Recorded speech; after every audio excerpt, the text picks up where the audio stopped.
ตอนนี้ทุกคนตอนนี้ล่าสุดบอกเลยว่าทหารไทยและชาวบ้านเอาความเจริญนำความเจริญไปสู่ถนนชายแดนเกือบครบทุกจุดกันแล้วทุกคนข้อมาอัปเดตต่อกันแล้วกันทุกคนหลังจากที่บ่พิมพ์ก็ห่างหายไปจากการอัปเดตเส้นทางถนนชายแดนหลายๆแห่งของอ่า ทหารไทยนะตอนนี้ก็มีการสร้างแบบบ่หยุดทุกคนบ่เคยหยุดนะกับทหารสร้างแล้วก็ประชาชนชาวไทยพี่น้องชาวไทยรวมแรงรวมใจกันเข้าไปเสริมทัพอีกตึมแรงหนึงทุกคนมื้อนี้บอกเลยว่าหลายคนเห็นก็คงจะดีใจเพราะว่าเส้นทางที่ว่าหลายๆแห่งที่ว่าเกิดขึ้นบริเวณแนวชายแดนนะทุกคนมื้อนี้ก็เป็นอีกตึมเส้นหนึ่งที่ว่าเป็นเส้นทางยุทธศาสตร์ของทัพไทยนั่นเองทุกคนกองทัพไทยนั่นเอง ว่าถ้าว่าสร้างเสร็จแล้วทุกคนจากระยะเวลา2ชั่วโมง2ชั่วโมงในการเดินทางไปถึงท่านแต่สร้างเส้นนี้เสร็จก็คือใช้เวลาเพียงแค่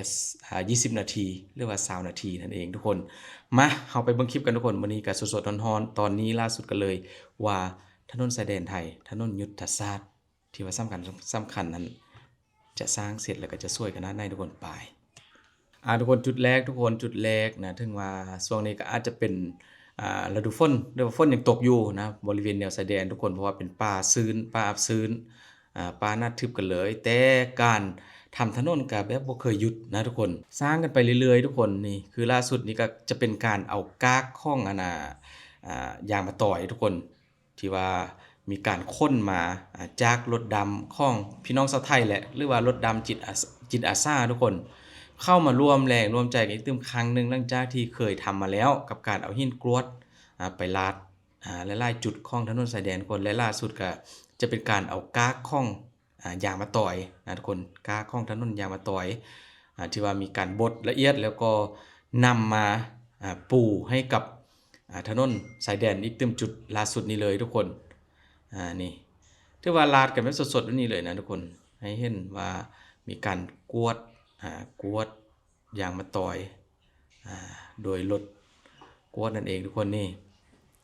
อันนี้ก็บ่พิมพ์ก็จะบ่ข้อบอกแล้วกันว่าอยู่จุดไหนของถนนนะของชายแดนนะทุกคนรถทหารช่างก็เข้าพื้นที่กันแบบเต็มระบบเลยทุกคนสุดนี้ก็บ่แพ้สุดที่ผ่านมาเพราะว่าทุกที่ก็มีการเร่งสร้างโดยเร็วที่สุดโดยไวที่สุดนั่นแหละให้เสร็จเพื่อจะนำมาในการใช้งานในการค้นกำลังพลต่างๆนะทุกคนนี่ถือว่าสังเกตหรือว่าลาดเอากากมาต่อยนี่มาลาดกากยางมาต่อยนี่มาลาดใส่แล้วก็รู้สึกว่าเดินทางแบบสะดวกสบายเลยทุกคนนะหลังจากที่ก่อนหน้านี้ก็อาจจะเป็นโคลนเป็นตมนะการสัญจรและการเดินทางของพี่น้องชาวไทยที่ว่าไปช่วยเด้แล้วก็พี่ๆทหารเข้าเอารถเข้าไปแล้วพร้อมกับรถเครื่องกลจักรหนักแบบนี้นะคนรถทำทางไปสิเข้าไปก็อาจจะลำบากแต่ตอนนี้ก็มีทั้งรถหลายๆคันเลยทุกคนมาช่วยกันนะรถเหยียบยางมะตอยเด้แล้วก็รถเกตแล้วก็อีกตึมจุดหนึงทุกคนจุดนี้ก็อาจจะเริ่มมีการเอาคอนกรีตไปเทนะไปเทที่ว่าหน้าทึบกันเลยทุกคนใส่เหล็กเส้นเข้าไปแล้วก็เทคอนกรีตนี่จะว่ามีการทำแบบเหมือนกับตานเจือนเลยทุกคนตานเจือนเพราะว่าดินจุดนี้ก็อาจจะมีการสุดตัวนะสุดตัวลงนี่และหลายที่ก็มีการบุกเบิกทุกคนทั้งป่าเก่าและก็ป่าใหม่ป่าชื้นที่ว่ามีการเปิดหน้าทางโดยทหารสร้างแล้วก็อีกตึมหลายภาคส่วนนะทุกคนนี่อันนี้บ่พิมพ์มาให้ประกอบใส่เบิ่งก่อนว่า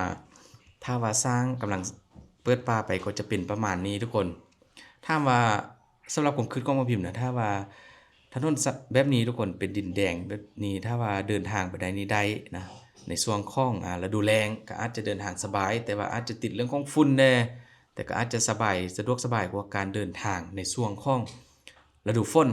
ฤดูฝนก็อาจจะ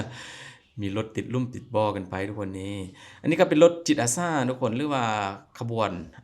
เคลื่อนรถอะไรนะรถคล้ายๆกับรถวิบากเขาเรียกว่ารถอะไรวะทุกคนก็คือเป็นขบวนของรถออฟโรดนะทุกคนของสมาคมรถออฟโรดของเมืองไทยที่ว่าอันนี้ก็อาจจะเป็นภาคส่วนหนึ่งที่ว่าสำคัญก็คือการเดินทางเข้าไปช่วยนี่ทุกคนมีหลายคันกันเลยออฟโรดของเมืองไทย ปักธงชาติไทยใส่ด้านท้ายแล้วก็จะมีทั้งข้าวสารอาหารแห้งแล้วก็เครื่องดื่มนะทุกคนที่ว่าไปช่วยอ่าสนับสนุนเรื่องของปากท้องนั่นเองให้กับประชาชนที่ว่าเขาไปช่วยได้แล้วก็ให้กับทหารนะได้กินได้แซ่บนํกันในแต่ละวันทุกคนพร้อมกับคนกำลังใจไปให้ทุกคนสังเกตเลยว่ารถดำที่มาช่วยที่กากยางมาต่อยในแต่ละครั้งนะทุกคนมันเป็นรถดำที่แบบมาเยอะมากทุกคนมาเยอะมากจริงๆก็คือตัวอย่างที่ทุกคนได้เห็นเนี่ยมันมีหลายคันนะคนที่ว่าคนเอากากยางมาต่อยมาตั้งแต่ในเมืองคนสู่แนวหน้าทุกคนนี่ก็เป็นรถเคลียร์เคลียร์พื้นที่ทุกคนหมายเติมจุดหนึ่งทุกคนจุดนี้ก็เหมือนกับมีลำห้วยเล็กๆนะทุกคนมีห้วยเล็กๆแล้วก็เขาเริ่มมีการท่มแล้วรถยนต์รถยังสามารถข้ามได้พี่น้องชาวไทยจะเดินทางมาให้กำลังใจทหารก็สามารถมาได้พร้อมกับมามอบข้าวของเครื่องใช้อาหารการกินก็ว่ากันไปทุกคนแต่ว่าถนนบ่ได้แคบๆนะทุกคนดูจากหลายจุดหลายที่แล้วคือว่าแบบมันกว้างแฮงกว้างหลายเลยแหละที่ว่าทุกคนได้เห็นอยู่ในคลิปนี้นะบ่พิมพ์ก็คิดอยู่นะทุกคนว่าถ้าว่าเส้นทางที่มีการสร้างใหม่ขึ้นมาเรื่อยๆนี่เสร็จทุกที่ทุกจุดทุกคนระยะเวลาในการเดินทางของทหารหน้าแนวทหารแนวหน้านะทุกคนก็คือบางที่ก็เดินทางเป็นถึง 5-6 ชั่วโมงเป็น10ชั่วโมงก็มีคือยกตัวอย่างที่บ่พิมพ์เคยทำมานะเกือบ10ชั่วโมงทุกคนแต่ทำถนนเสร็จขึ้นมาแบบนี้สร้างเสร็จแบบนี้ลาดกากยางมาต่อยบ่หรือว่าเทคอนกรีตเทยางมาต่อยเสร็จนี่ก็จะยดก็เลยนะย่นเวลาลงมาเหลือสัก 3-4 ชั่วโมงโอ้โหแบบมันเป็นทบครึ่งเลยทุกคนจุดนี้ก็เป็นจุดน่าจะเป็นจุดพักเสาของขบวนรถดำแล้วก็พี่น้องชาวไทยที่ว่าแวะมาส่งเสบียงส่งอาหารนั่นคนมาให้กำลังใจก็ได้มาอยู่จุดนี้เลยถึงว่าฝนจะตกทุกคนอยู่ในป่าอับชื้นคำว่าทหารก็บ่มีถ้อยอยู่แล้วนะก็มีการเดินหน้าทำไปเรื่อยๆเพราะว่าส่วนของฝนตกก็อาจจะรอท่าฝนเซาก็คงจะยากคงจะเสียเวลานะทุกคนฝนตกก็ทำไปเลยบ่ต้องรอท่าบ่ต้องหยุดถ้าว่าหยุดก็อาจจะยื้อเวลาไปอีกเพราะว่าถนนก็สำคัญที่สุดในตอนนี้ในการค้นยุทโธปกรณ์และการหลายๆอย่างกำลังพลนะไปสู่หน้าแนวนี่ก็มีการกวดเกตเอากากของยางมาต่อยทุกคนแต่ว่าท่มไปได้หลายที่นะบ่พิมพ์ได้ไปฟังคลิปมาเขาบอกว่าตอนนี้ก็ยางมาต่อยก็แบบค่อนข้างที่จะบ่พอทุกคนก็คือจะต้องมีการลาดแบบพอ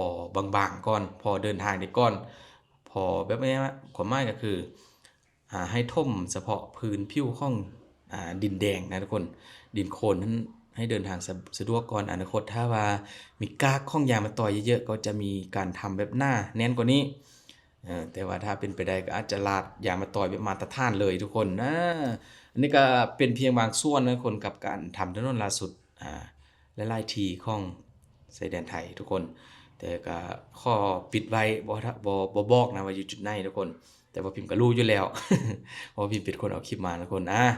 จังได๋ก็ขอเป็นกำลังใจให้กับพี่น้องชาวไทยชาวบ้านแล้วก็ทหารหลายๆนายที่ว่าทำงานหนักในช่วงนี้ทุกคน